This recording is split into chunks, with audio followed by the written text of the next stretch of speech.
What's the deal, y'all? And we back.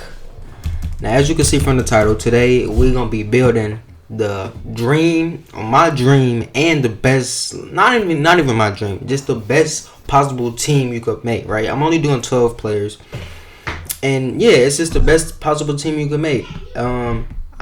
I'll tell y'all what I value and what I thought in my thought process when making this lineup. I value just scoring in general, versatile scoring. I value elite rim protection. I also value great wing defenders.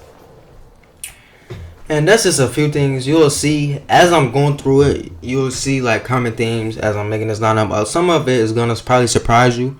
It's gonna be controversial, but I am gonna break down why I put every player here. So hopefully some of the stuff that's controversial and won't make sense at first, you will get it towards the end or as I start explaining it. But without further ado, let's get into it. Point guard, I got 2009 LeBron. All right, so I knew I was going to go with LeBron as my point guard because LeBron is one of the most dangerous point guards ever. Like, if we ranking him as a point guard, he's easily the best point guard ever. But I use 2009 LeBron because this LeBron still is able to average around like 7 assists, right? And his defensive intensity was great. I think this is the most athletic LeBron we've ever seen. And his scoring, he averaged like 29 this year. He was just a monster everywhere on the court. And the other options were 2013 that I think that Brown wasn't he don't lose passing, but I think he did a better job passing during this season. I think that he's more athletic. That LeBron is probably a better scorer because he was shooting like 40. That version of LeBron was shooting like 40%. 2013 LeBron. My other option was 2017-18. That's one of the most offensive great Browns we ever seen as well. But that LeBron lacks defensive intensity. That's when LeBron started kind of, lacking off on the defensive end. So I ended up going 2009 LeBron. I think that's a straight move. Now here we go, shooting guard.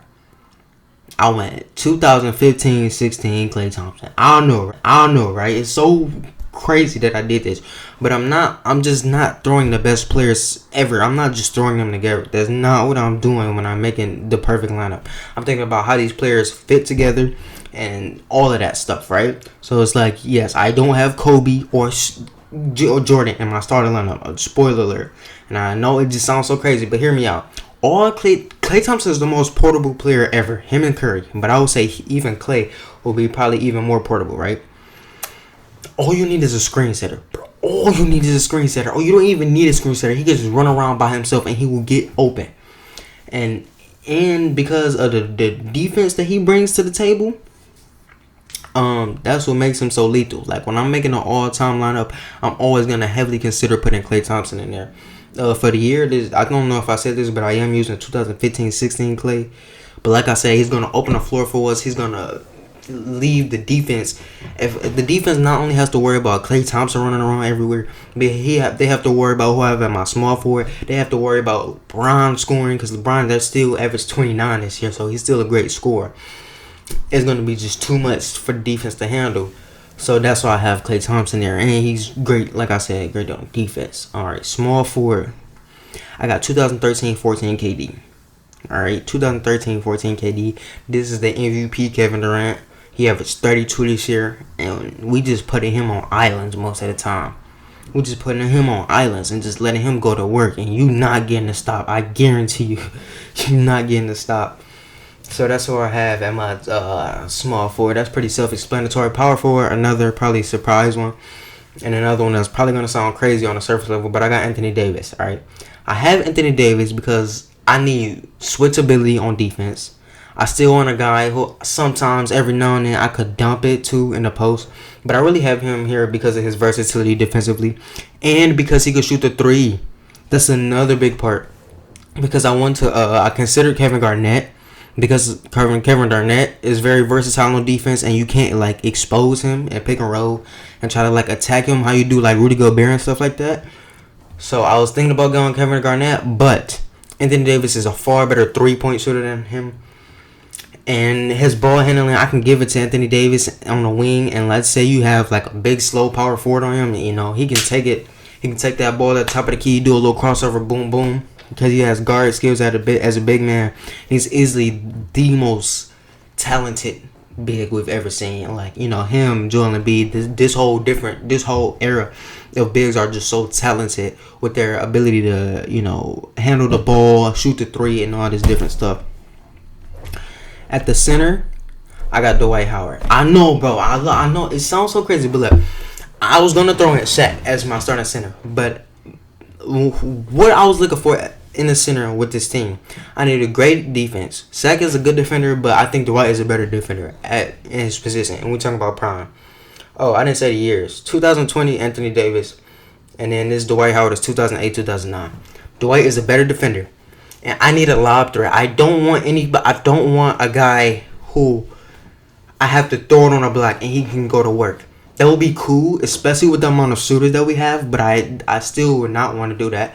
I would much rather use my center as a role player because we have Kevin Durant, because we have LeBron, because we have Anthony Davis. So all I'm going to need Dwight to do is play defense, set screens, and Dwight Howard and LeBron James off of a 1-5 pick and roll. A 1-5 pick and roll is your point guard in your center. You're not stopping it. So that's why I did go Dwight Howard, because all I wanted was a lob threat. And I'm just gonna praise my starting lineup here real quick and show y'all like what I would be doing offensively. So like I just said, like the 1-5 pick and roll, I would be doing that a lot. And also, like, out of that, if you try to help, because defenses are gonna want to help because LeBron and James is driving to the paint. We can kick out to Clay in the corner, and the role that Joe Harris is playing for the Nets right now, you see how he's shooting like a crazy percentage, and he's just shooting great because all he's doing is taking warm-up threes because it's so many offensive players that the defense have to worry about. That's the same thing that will be happening here with us. Also, the 3-4 pick and roll with Kevin Durant and Anthony Davis. How you gonna guard that? Is your big gonna go under on Kevin Durant? No. Is he gonna go over and now Kevin Durant pulls back and I have your power forward on Kevin Durant? No. Are you going to try to switch so Anthony Davis could slip out of the pick and roll? No. It's just unguardable. That's why my team is so great. It's unbeatable, bruh. Alright, so let's move on to the bench. And we also be running a lot of like pin downs and like floppies and stuff for Klay Thompson too, because that's easy buckets. Alright, and my point guard, I'll say first, off my bench, Michael Jordan is my sixth man. Now, Michael Jordan, he will be playing a role of like a Lou Williams. He will be getting more minutes than Klay Thompson. That's the starting shooting guard for my team. He will be getting more minutes than him, but he will still be coming off the bench just because I need a scorer to come off the bench and just tear people apart. And then in my top 10 scores video, he ranked very high. I'm not going to say where he ranked, but he ranked very high. And that's what I need to do. Just come in and get buckets for me. And that's what Michael Jordan's going to do, right? So, Michael Jordan is my sixth man, but he's the backup shooting guard. By technicality, he's the backup. At point guard, I got Stephen Curry. Alright, that's kind of self-explanatory. Stephen Curry, he opens up the floor for his teammates so much. By the time he brings it up the court, he needs 2 and 3 people there guarding him, or that's easy buckets, At the 3, I got Kawhi. I needed Kawhi because I wanted his defense. That's the only reason I pretty much got him is because of his defense. His shot creation pretty much isn't needed with this second unit when I have Michael Jordan and Stephen Curry. So he would basically just be my defender, and he would be probably a better defender because he wouldn't be using his energy on offense, because he would more than likely just be spotting up for me, to be honest. Or I give him some post-up touches every now and then, but I just got far better scores on my team than him, so it's no need for me to give him the ball. Tim Duncan, kind of the same thing as Kawhi. I just need his defense. His great rim protection. And at the center, I got Shaq because of his scoring. I could just throw it on a block. And who you want to double Shaq and leave Michael Jordan open for a mid-range jumper or a cut? We ain't going to have Michael Jordan shooting no damn threes. So, yeah, Michael Jordan, that's an easy cut. You want to leave Stephen Curry open? I'm not even going to say why that's a bad idea. Kawhi Leonard is, a reliable three-point shooter as well. So that team is deadly, bruh. And Tim Duncan can even hit the mid-range. As my reserves, all right? My reserves are Tony Allen and Dennis Rodman. These are guys that say somebody's, not playing the best defense, or say shit. We send Dennis Rodman out there. Say the other team got Kobe on their team. Go flagrant foul. I'm gonna put Dennis in. Go flagrant foul Kobe, Dennis. That's what my reserves for. These is the dirty guys. These the rough riders on the team. They got the spirit. they gonna play the role of a J.R. Smith on the 2020 Lakers. You know, just shit talk the other team and to get in their head and stuff. All that. That's all them two there for. You feel me? All right, so I got two more add-ons to this. So I'm gonna make a death lineup, like you know how the Warriors had their death lineup with when they was running like Draymond at the 5 and like Kevin Durant at the 4, Iggy at the 3, and I think Curry and Clay at the 1 and 2. I think that was like the Warriors death lineup. So this is my envisionment of a death lineup for my team. I will have Bron at the point guard, Curry at the 2 guard, Michael Jordan playing the 3, Anthony Davis at the 4, Shaq at the 5. We're just gonna hide Curry defensively, and you can't do nothing about it. Like if you're trying to attack him, we're just gonna hide him defensively. And we like we had with Clay, he's just gonna be running off of screens and running all day.